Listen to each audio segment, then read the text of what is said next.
Qu'ils sont loin les temps où la terre était en paix, où nos fils et nos filles arpentaient les sommets, où les géants de granit et les belles vallées et les verts pâturages étaient pour l'homme fierté.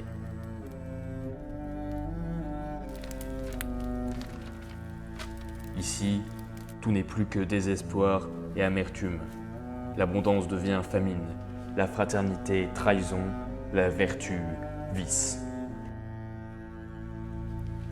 Et moi, je suis l'aïeul du peuple des Allobroges, garant de paix et porteur d'une mémoire séculaire.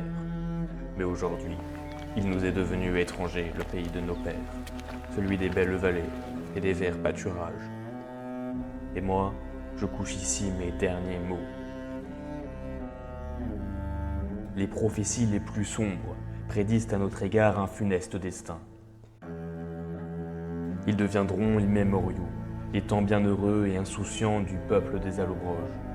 Hannibal et ses troupes sèmeront la discorde en traversant les Alpes. Certains feront le choix de la paix en soutenant le Carthaginois.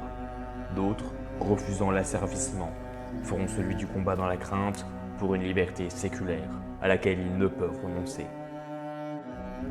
Zeus parla en songe à Hannibal. Vous escaladez en ce moment les remparts de l'Italie, les murs même de Rome. Tout s'aplanira devant vous.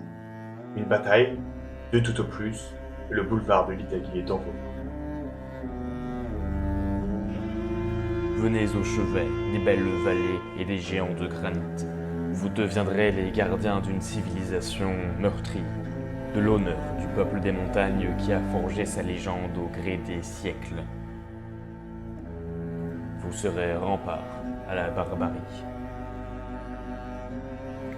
Où est la vérité, la voie de la sagesse? La paix sera-t-elle préférable à la liberté? Moi, je sens ma fin venir. L'avenir sera seul, porteur de cette voie de sagesse. Il vous faudra être prêt à lui faire face, cet avenir, et puis vous-même. Voilà les véritables dangers. Voilà le seul véritable ennemi qui vaille la peine de se battre.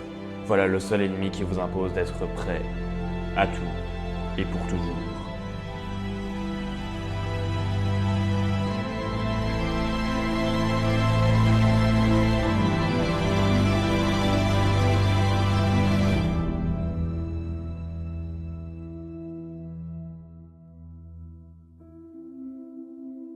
Qu'ils sont loin les temps où la terre était en paix, où nos fils et nos filles arpentaient les sommets, où les géants de granit et les belles vallées et les verts pâturages étaient pour l'homme fierté.